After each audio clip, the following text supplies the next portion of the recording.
Kamusta po kayong lahat mga karayuma? Nandito na naman po ako si Nyolo. Magbibigay po tayo ng reaksyon sa ating bagong Senate President at legit na Senate President. Hindi na po yung Senate President na pang FB session, leche siya. Hindi na po to Senate President na mukhang tanga na ayaw mag-session ng 2-3 araw tapos ngayon mukhang tanga na hinahabol-habol ang pagka-Senate President. Hindi po ganon. Pakinggan po natin ang ating bagong luklok na Senate President, Sherwin Gatchalian. Makakasama po natin ngayong gabi si Senator Sherwin Gatchalian. Magandang gabi po, Senator Gatchalian. Good evening, Karen. Good evening, Alvin. Magandang gabi sa inyong dalawa. Senator, lumalabas ngayon na parang dalawang kampo ang nagpapatakbo sa Senado. Dalawa ang lumalabas na liderato. Pati ang mga komite, pati ang mga empleyado, ang ilan sa kanila, gulong-gulo po. Ano ang nakikita niyong solusyon, Senator Gatchalian, sa sitwasyon ngayon? Well, malinaw na malinaw, Karen, na pag titignan natin yung pinaka-basic, no? Meron kaming 12 senador sa aming pangkat at merong 10 senador sa kabilang pangkat. So malinaw na meron tayong majority. At pangalawa, yung mahalagang ahensya at branches of government ay kinikilala yung ating liderato. Ang House of Representatives na counterpart natin, sila ay nagbigay ng recognition sa ating liderato. Yung po importante, the recognition, Your Honor, Mr. Chair, that's the important thing. Okay? That's the important thing, Your Honor, Mr. Chair. Because in Sherwin Gatchalian leadership, this is recognized by the House of Representatives and of course the executive branch, the office of the President. Okay? If you are our Senate President, the important thing is to be recognized by the House and the President. Because the three of you will coordinate to each other in making a law. Okay? Because the House, the Senate, and the President, they are the factors to make our laws in the Philippines. Aray ko. Diba? Yan po ang importante. Nire-recognize po si Sherwin Gatchalian. Si Cayetano, mamundo ka na, hayop ka. Kupal. Ang executive branch ay nagbigay na rin ng kanilang recognition sa ating liderato. At yung iba pang mga ehensya ay nag-uumpisa na rin nagpapadala ng mga kanilang recognition. At pangatlo, ang pinakamahalaga rin dito ay yung mga independent na pag-aanalisa tulad ng Integrated Power of the Philippines, yung mga pahayag ng law deans, law school deans, lahat ay sinasabi na yung nangyari last Wednesday ay legal at naaayon sa batas. Okay, now Senator Gatchalian, may mga precedent nga po no, pagdating sa Supreme Court decision, yung Avellino versus Cuenca, pati po ang yung quorum na ipinatawag ni Senate President Franklin Drilon noong 2012 or 2015, marami naman pong lumalabas niyan. Pero ang tanong, wala pa ring 13 para palitan si Senate President Alan Peter Cayetano. Nangangahulugan po ba kahit vacant? Kasi yung tinawag na all committee chairs were vacant, pati ang posisyon na yon. Ang paniniwala niya, siya pa rin ang Senate President kasi wala naman daw kayong 13. Ang deklarasyon ay all seats vacant. At yan ginagawa sa House of Representatives, dito rin sa Senado. At pag sinabi ang motion, from Senate President all the way to the committee chairmanships ay vacant. So ibig sabihin walang mga posisyon. At dito na rin pumasok yung pagkakahalal ng Senate President pro tempore at yung ibang mga chairman, no? So yun naman ang nangyari kasunod. Kaya yung aking designation at yun rin ay sinabi nung Wednesday ay acting Senate President. Dahil under our rules, pag walang Senate President, acting Senate President ang nagpo-perform ng duties ng Senate President. Okay, so paano na po ang impeachment trial sa July 6? Sino po ang magpapatawag ng trial? Sino po ang magpe-preside sa impeachment trial? Meron ng calendar na in-release at pinublish at ito ay susundan natin. At dahil nga ang acting Senate President, ako, ay na-designate, tayo rin po ang magiging presiding officer pagdating na... Yun! Siya na! Tama! Alam nyo po, maganda po yan. Si Sherwin Gatchalian po ang mamuna dyan. Kasi po, si Sherwin po, siya po ay makikita natin na very, very fair. Diba? Fair siya sa lahat. Fair siya sa mayorya. Fair siya sa magiging minorya. Kitang-kita po natin yan kay Sherwin. Kaya maganda na rin po na siya ang naging Senate President para po wala akong problema. Walang problema sa minorya, walang problema sa mayorya. Kasi ano to kumbaga, kitang-kita na sa kanya talaga yung magandang ehemplo na mangyayari dito po sa impeachment. And tayo naman po naniniwala na may impeach si Sara kasi nga po magnanakaw.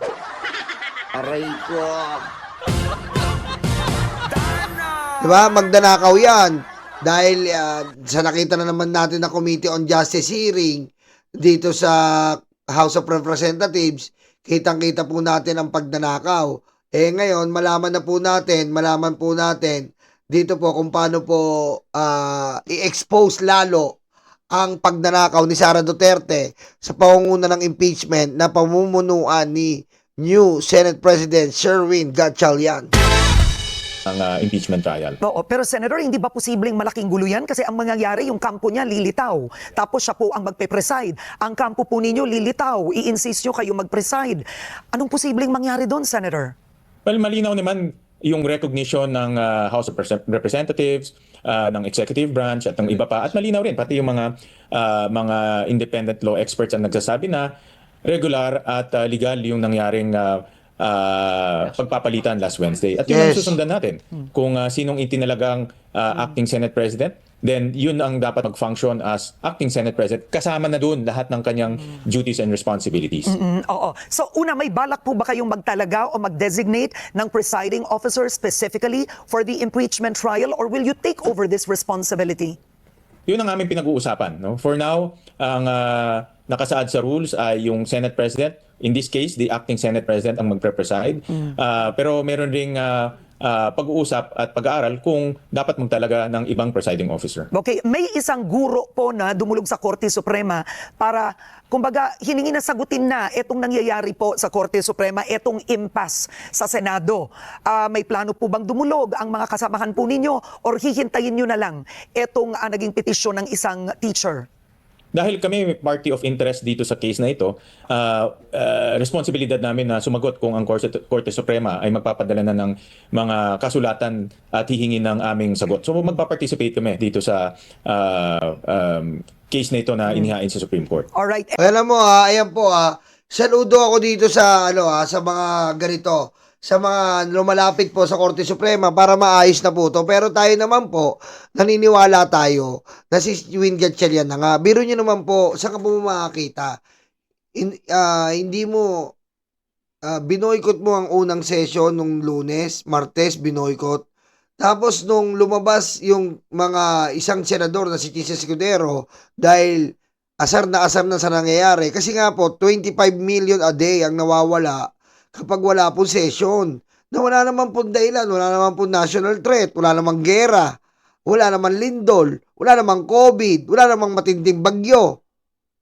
Pero, ang pinoprotektahan lang nila yung leadership ni Cayetano para hindi po mapalitan dahil natatakot po silang mag-session.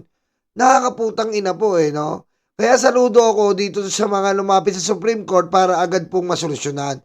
And para na naman sa akin po, ito po ay matagal lang natuldukan. Nawala na po si Cayetano. Sa ugali pala po ni Cayetano na para abandonahin mo ang session para sa taong bayan, ay sobrang kupal mo. Tapos pag napalitan ka, iiyak-iyak ka. Sino tinukupal mo dito? Tarantado ka pala Aray ko. Diba? Kaya mga kababayan, maging mapanuri po tayo, mapagmatsyag tayo dito.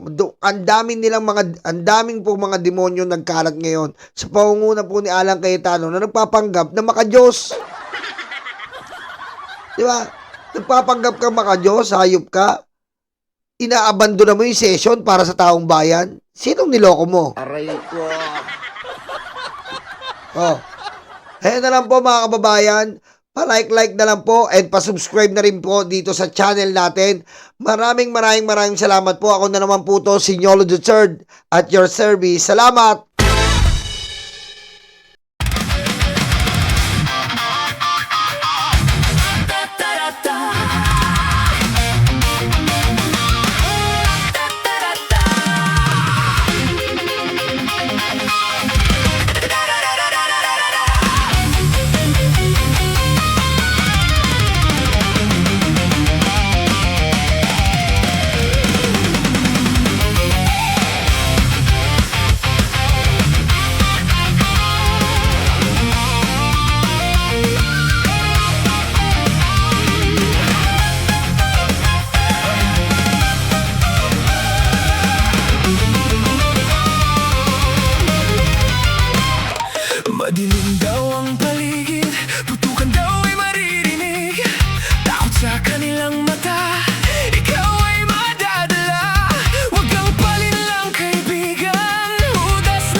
Sara, taong bayan hindi